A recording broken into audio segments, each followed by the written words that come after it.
আমার মনে হয় তার এই বাচ্চামি করাটা ঠিক নাই যে একবার পদত্যাগ করবো একবার করবো না। আমার মনে হয় সে ওই বিষয়টা পার করে গেছে। That person is a position of state, higher state power. So সে একবার বলতে পারে না পদত্যাগ করবো একবার করবো না। It's not a joke anymore. So I think তার আরো বোল্ড হওয়া দরকার।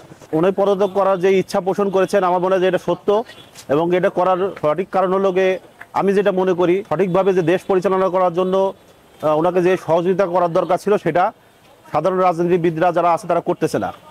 উনি সরাসরি তো পদত্যাগ করার কোনো ইঙ্গিত দেননি, উনি বিভিন্ন দলের চাপে যাই হোক বা নিজে থেকেই এই কথাটা বলেছে। এখন তো তিনি এখনো যেহেতু বলে নাই সরাসরি পদত্যাগের, তো সেক্ষেত্রে আমরা ধরে নিতে পারি তিনি এখনো পদত্যাগ করবেন না। আমার মনে হয় যে এখন বাংলাদেশের যে পরিস্থিতি সেক্ষেত্রে ধরেন যে বহির্বিশ্বের চাপ অথবা দেশকে একটা স্থিতিশীল অবস্থা নিয়ে আসার জন্য ডক্টর ইউনূস আসলে কোনো বিকল্প নাই। নির্বাচন যতদিন না হইব ততদিন দেশটা ঠান্ডা হইব না। গণতন্ত্রের লেগে মঙ্গল, যত তাড়াতাড়ি নির্বাচন হইব। আর নাইলে দেরি করলে এই দেশে আরো গৃহযুদ্ধের ব্যবস্থা হয়ে যাইতেছে, হয়ে যাইব। আমি এটা মনে করি ইউনূস সাহেবের এখন যাওয়ার কোনো প্রয়োজনই নাই। ইউনূস সাহেব পদত্যাগ করলে এই দেশটার আরো অনেক ক্ষতি হইব।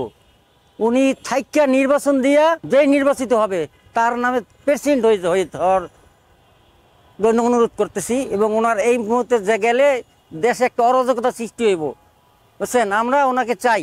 তিনি তো অবশ্যই বাংলাদেশের জন্য একজন সেরা শাসক, কারণ এই ধ্বংসস্তূপ দেশটাকে তিনি হাতে নিয়েছেন। হাতে নেওয়াতে দেশটা মোটামুটি যাই হোক ভালোই আগাচ্ছে। তো এখন এই পরিপ্রেক্ষিতে এই আমাদের দেশে যদি উনি ক্ষমতা হস্তান্তর করে চলে যায়, পদত্যাগ করে, তাহলে হয়তো দেশে আমাদের তো ক্ষমতার লোভ সবারই, এই জন্য গৃহযুদ্ধ বেঁধে যাইতে পারে। এই জন্য উনি থাকাটাই মনে হয় ভালো। যেহেতু একটা অভ্যুত্থানের মধ্যে দিয়ে হচ্ছে এই পরিবর্তনটা এসেছে এবং উনি দায়িত্বটা পেয়েছেন, সেহেতু এই জনগণের প্রতি আসলে একটা দায়বদ্ধতা সবারই থাকতে হবে। এবং সেক্ষেত্রে আন্দোলনের ক্ষেত্রে যেগুলো হয় যে ধরেন যে সব আন্দোলনের কজগুলো হচ্ছে আসলে আপনার দেখতে হবে। যেমন ধরেন আপনি এখন দায়িত্বে আসার পরপরই আমরা জানতে পেরেছি যে হচ্ছে গিয়ে বিদেশি কোম্পানিগুলো যেগুলো বকে আছে সেগুলো খুব কুইকলি হচ্ছে গিয়ে ফুলফিল করা হয়েছে, কিন্তু তারপর দেখা গেছে গার্মেন্টস শ্রমিকদের বেতন 6 মাস ধরে আটকানো। তো এটা তো আসলে কোনোভাবেই কাম্য না।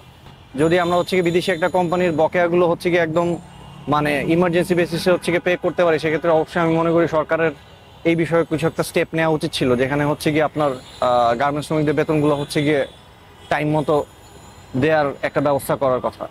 আমি মনে করি যে উনি আরেকটু ধৈর্যশীল হবেন এবং আরও সংবেদনশীলতার সাথে দেখবেন, কারণ যে পরিস্থিতিতে উনি আসলে এখন প্রধান উপদেষ্টার পদে আসীন হয়েছেন সেটা তো আসলে মানে স্বাভাবিক কোনো পরিস্থিতি না, সেটা একটা গণ-অভ্যুত্থানের মাধ্যমে এসেছে। সো এখানে জনগণের এক্সপেকটেশনও থাকবে ওনার প্রতি অনেক বেশি এবং সেগুলো পূরণের জন্য চাপও থাকবে অনেক বেশি। এই চাপটা আসলে হ্যান্ডেল করার মতো ওনার, এবং এটা শুধুমাত্র ওনার একার দায়িত্ব না, ওনার উপদেষ্টা পরিষদের আমার কাছে মনে হয় এখানে দায় আছে। সো আমার কাছে মনে হয় এইসব বিষয়ে ওনাদের সবারই আর একটু সচেষ্ট হওয়া উচিত।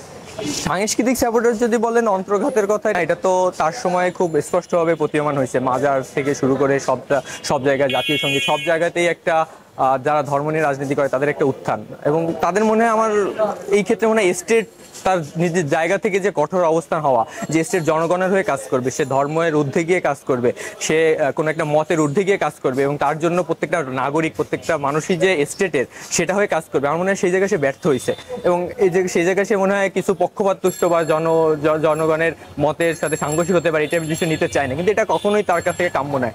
ডক্টর মোহাম্মদ ইউনূস তিনি যেমন সম্মানিত ব্যক্তি, তাকে যোগ্য সম্মানটা আমাদের দেশের রাজনীতিবিদরা বা আমরা সাধারণ জনগণরা দিতে পারতেছি কিনা সেটাই হলো দেখার বিষয়। তা ওনাকে যদি সহযোগিতা করা হয়, উনি আমাদের বিগত স্বৈরাচার সরকারের আমলে যতটা খারাপ পরিস্থিতি ছিল দেশে, সেগুলোর থেকে পরিত্রাণ আমরা পেয়েছি ডক্টর মোহাম্মদ ইউনূসের মাধ্যমে। সেটা আরও ত্বরান্বিত হতে পারত যদি উনি সহযোগিতা পেত।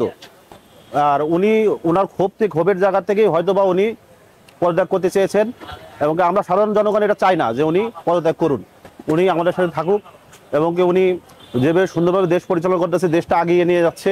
আমাদের যে সংস্কারের দাবি আছে, এই দাবিগুলো আগে আদায় হোক, তারপরে ওনার সঠিক নির্বাচনের মাধ্যমে উনি যাবে। এর আগ পর্যন্ত আমরা চাই যে ডক্টর মোহাম্মদ ইউনূস সঠিকভাবে দেশ পরিচালনা এবং সমস্ত রাজনৈতিক দল তাকে সহযোগিতা করুক, এটাই আমরা চাই।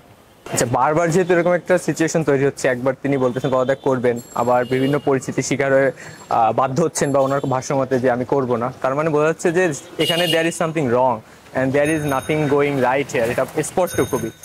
কিন্তু তিনি যে রিফরমেশনের ভাষ্য নিয়ে আসছিলেন এবং ছাত্র জনতার যে প্রতিনিধি হিসেবে আবির্ভাব হয়েছিল বা আমরা তাকে যেখানে বসাইছিলাম, তার যে দায়িত্বটা ছিল যে রাষ্ট্র সংস্কার এবং এমন একটা রাষ্ট্রের মেকানিজমগুলোকে এমনভাবে করে দেওয়া যেখানে পরবর্তীতে যে একটা রাষ্ট্রযন্ত্র যেভাবে কাঠামো হয়েছিল সেই কাঠামোটাকে ভেঙে নতুন একটা কাঠামো দাঁড় করা, যেখানে সবকিছু একটা নিয়মতান্ত্রিকভাবে চলবে, যেখানে অটোক্রেসির বিষয়টা থাকবে না, যেখানে পরিবারতন্ত্রের বিষয়টা থাকবে না, যেখানে স্বজনপ্রীতির বিষয়টা থাকবে না, যেখানে দুর্নীতির বিষয়টা থাকবে না, একটা নতুনভাবে সবকিছু হবে। কিন্তু এই যে কয়েক মাসের যে পরিক্রমা, সেখানে সে বলা যাচ্ছে তিনি খুব বাজেভাবে ব্যর্থ হয়েছে। এই ব্যর্থতার দায়ে আমি তাকে কিছুটা নিতে হবে, এবং নেয়ার মানেই যেই না যে তাকে পদত্যাগ করতে হবে বিষয়টা এমন না। আমার মনে হয় তাকে আরো বোল্ড হতে হবে যে না, আমি একজন রাষ্ট্রের প্রতিনিধি হিসেবে কাজ করতেছি, আমি কোনো দলের প্রতিনিধি হিসেবে এখানে কাজ করতেছি না, আমি কোনো এনসিপি বলেন বা আমি কারো মানে কেউ আমার সাপোর্টে না, আমার সাপোর্টে রাষ্ট্র। যেহেতু আমি রাষ্ট্রের দায়িত্বে আছি, তাকে তখন আমাকে রাষ্ট্রের কাজটা করে যেতে হবে এবং একটা নির্দিষ্ট টাইম তাকে টুডে টুমরো তো যেতে হবে, এইভাবে তো চলতে পারে না। সো জনগণের ম্যান্ডেট নিয়ে যখন ডেমোক্রেসি আসবে বা নির্বাচন আসবে এক নির্দিষ্ট টাইম ফ্রেমের মধ্যে, তারপর যখন আসবে তখন ওই পর্যন্ত যাতে তৈরি হতে পারে কাঠামোটা, যে ওই কাঠামো তৈরি করে দেওয়া, তার জন্য আমার মনে হয় তাকে তার কিছু বোল্ড ডিসিশন নেওয়া এখানে দরকার। তার এখনো যে ওই যে একজন রাজনীতিবিদ হয়ে ওঠা এবং লিডারশিপ, এই দুইটা বিষয়ে খুব ভালোভাবে ক্যাচ করা দরকার, এবং আমার মনে হয় এই সুযোগটা তার আছে এবং সুযোগটা আমরা বারবার তাকে দিচ্ছি, কারণ আমরাও কিন্তু চাই, বিশেষ করে আমিও কিন্তু চাই যে সে থাকুক। আর একই সাথে ধরেন যে যেসব শান্তিপূর্ণ আন্দোলন আছে, যেগুলো যৌক্তিক আন্দোলন আছে, সেগুলোর ব্যাপারে আসলে আমি মনে করি যে মানে সরকার একটু দৃষ্টি জ্ঞাপন করলে এই আন্দোলনগুলো হচ্ছে গিয়ে অন্যান্য এই যে জনভোগের কারণ হয় না। যেমন পান্থকুঞ্জে আমরা দেখতে পাচ্ছি 162 দিন ধরে হচ্ছে অবস্থান কর্মসূচি চলছে, এরা শান্তিপূর্ণভাবে আন্দোলন করছে, এরা কোথাও রাস্তা আটকায় নেই, কিন্তু সরকারের পক্ষ থেকে এখন পর্যন্ত এদের কাছে কোনো ধরনের বার্তা এসে পৌঁছায়নি। সো এখন ধরেন যে এই জিনিসগুলো আমার কাছে মনে হয় সংবেদনশীলতার সাথে দেখা উচিত। আমি মনে করি যে উনি আরেকটু ধৈর্যশীল হবেন এবং আরো সংবেদনশীলতার সাথে দেখবেন।